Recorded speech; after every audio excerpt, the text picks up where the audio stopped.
Family friends Sam and Kat spend every Christmas together, from being kids up until their adulthood. Every time they see each other on that special day, their feelings grow for each other, but neither of them does something about it, until one day when Sam decides to take his chance. In the opening scene, we see Sam arriving at the Christmas party, which he hasn't been to in 5 years. Walking to the door, he is confident because he believes that he's about to have the most amazing Christmas ever, but little does he know what will end up happening. Walking in, he's greeted by Alyssa, the host of the annual party, whom he has known forever. As he's catching up with her, he sees someone struggling to get the Christmas tree through the door, so he rushes to help them. To his surprise, Kat peeks from the tree, not expecting for that to be him. She quickly embraces him in a hug, quickly followed by a punch in the shoulder for all the 5 years he hasn't come home. Given that Alyssa's plan is to have 6 trees in the living room, Kat asks for help and Sam agrees. As he throws his jacket on the chair, a ring box falls out of his pocket, underneath the table. The same table where he and Kat had first met, which is why we're taken back to 1994 when they were just 4 years old. After her mother's passing, her father partnered up with Sam's dad and they ran a furniture business. Walking into the house, they set the table in the middle and head to finish some other tasks. While Sam takes the opportunity to sit underneath it, Kat is excited to see her father. Given that they're busy, her father asks her to play with Sam.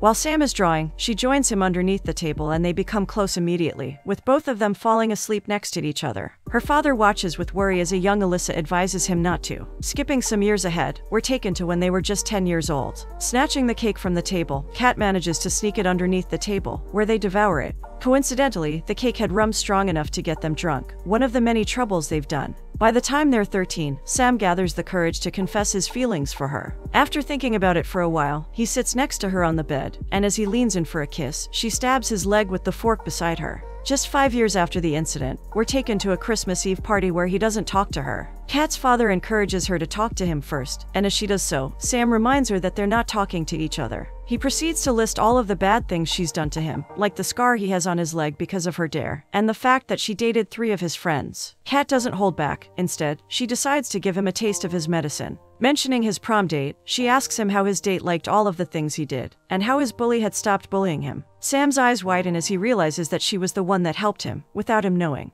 Looking him straight in the eyes, she asks him not to assume anything again, before giving him another punch. Coming to his senses, he decides to approach her with some rum cake, as she's looking through the movies in the box. Accepting his apology, she takes the cake and as they try it, they realize why they got drunk when they were kids. They stay in the room, looking through Alyssa's collection and commenting on each of the movies. It is evident that it's a safe space for them and that they feel comfortable with each other, even after all of the years have passed. Alyssa comes into the room, asking them not to make a mess. On her way out, she throws a movie in their direction, claiming that it's all they need to watch. As the movie progresses, so do they. Slowly but surely, they move closer and closer to each other, until they're cuddling. Their fathers notice their absence, so they decide to sneak up on them. While they're thinking of scaring them, they don't know that their children are deep asleep on the couch. They jump in an attempt to startle them, but soon see them passed out on the couch, which only gives them an idea for the morning. Alyssa and Eve laugh at them as they slowly wake up and realize that they have drawings on their faces. Walking out of the house awkwardly, they walk along in silence until Kat asks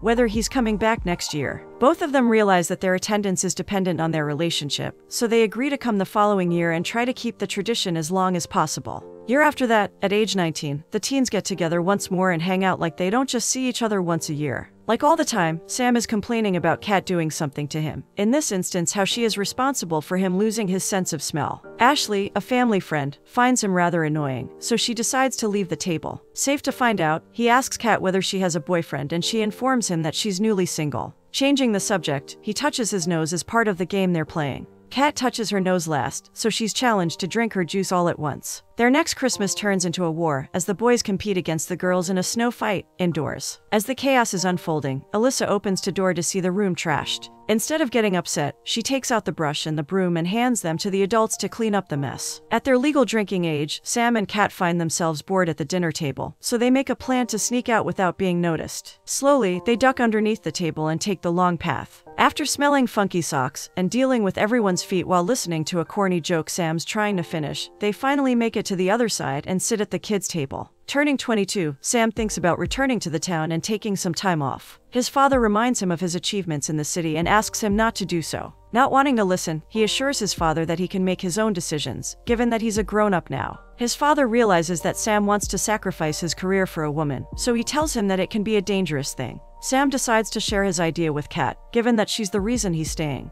Luckily, she doesn't support his idea of catching a break before they grow up to be adults. For that, she runs the cold water onto him as he sits in the bath, defenseless. Before she storms out, she asks him to take the job offer and lets him know that sometimes not making a choice could be considered a choice. Sam doesn't come the following year, even though Kat desperately waits for him to walk through the door. Luckily, Ashley drags her to a party to make her Christmas somewhat memorable. Kat waits excitedly the year after that, dolled up in a pretty little dress just for Sam. As the doorbell rings, she jumps in joy and heads to the door only to see Sam with his new girlfriend. Her face drops, but his new girlfriend Rebecca is thrilled to be there. As they walk into the living room, Kat tries to keep the anger to herself. The young adults sit at a different table, which only forces Kat to sit with them. To keep the conversation going, she asks about their story, assuming that they have a cute one. Sam explains how they met at the university, and the more he says, the more Kat's heart breaks. She gets put on the spot once Rebecca asks whether she's seeing anyone. Caught out of the blue, she struggles to come up with an answer and blurts out that she's dating multiple guys. Realizing that she's going nowhere with the lie, she apologizes and claims to have been saying all of the wrong things. Instead, she points to a guy having a drink by the fireplace. Sam pokes fun at the guy's build, so Kat hits him on the shoulder and excuses herself to the bathroom. Locking the door, she sighs to herself, feeling upset at the situation.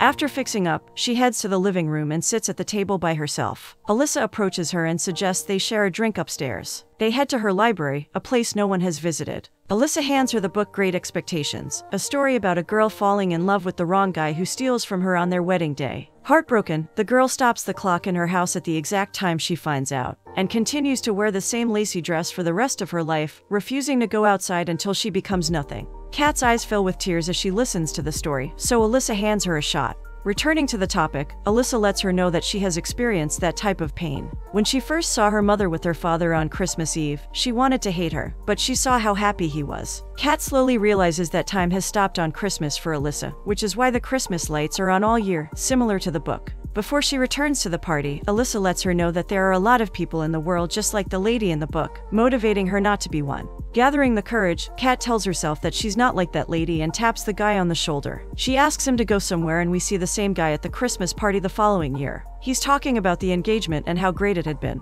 But when he calls over his fiancée, it's not Kat. The camera turns to Kat and we can see her on the staircase with her father as she complains about the guy. Her father assures her that she's dodged a bullet, claiming that the guy is only a good employee and nothing else. Already feeling better, she kisses him on the forehead and falls into his embrace, feeling loved. She decides to head home, and as she walks out of the door, she sees Sam. Punching him on the shoulder, she embraces him in a hug while asking where he's been. They catch up and he informs her that he knows about the engagement and therefore understands why she wants to leave. But that doesn't necessarily mean that she should leave. He asks her to stay and even hints that he has a surprise for her. After a couple of minutes, Sam changes the phonograph to an upbeat dance song and asks Kat for a dance. They start dancing all around the house and eventually end up outside in front of the house. The whole neighborhood sees them and the couples decide to join them as well. By the end of the night, every couple from the neighborhood is dancing and having the most fun. As the dance ends, Sam and Kat stare at each other with so much love, but do not dare to lean in for a kiss. The following Christmas changes everything. While everyone knows that Sam has broken up with Rebecca, only his mother knows that he's come back for Kat.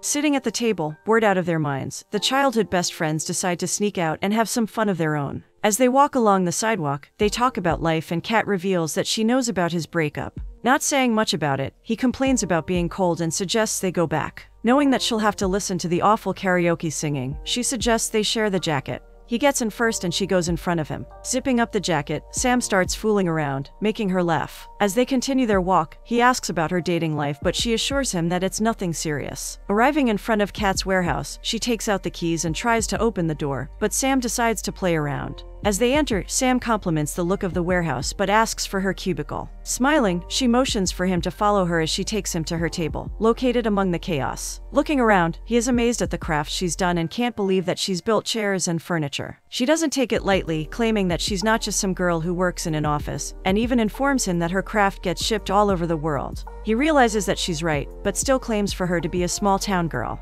She underestimates his job as well, claiming that he's only a writer. He asks whether she's read any of the things he's written, and given that she's not, she claims that they're even. Walking away, she hopes to get out of the conversation, but he stops her and asks for them to talk. Climbing into the back of a van, he lays down and calls her to sit next to him. Laying next to each other, he opens up about not knowing her as well as he had thought but hopes to get to know her fully. When it comes to the mistakes he's made in the past, he apologizes for them and forever hurting her, unintentionally. Tears fill her eyes as she assures him that everything is fine and that he is forgiven. They walk back to the house, and as they arrive in front of it, he asks what their next step will be. She thinks that they should be more honest with each other. He starts questioning their choices, so she pulls him in for a kiss. Their first kiss in more than 20 years of knowing each other, so passionate and full of love. Before they go their own ways, Kat asks him not to wait a full year before expressing his feelings for her. Her words eat her up as she fakes being sick the following Christmas. At her young age, she lies about being at the hospital.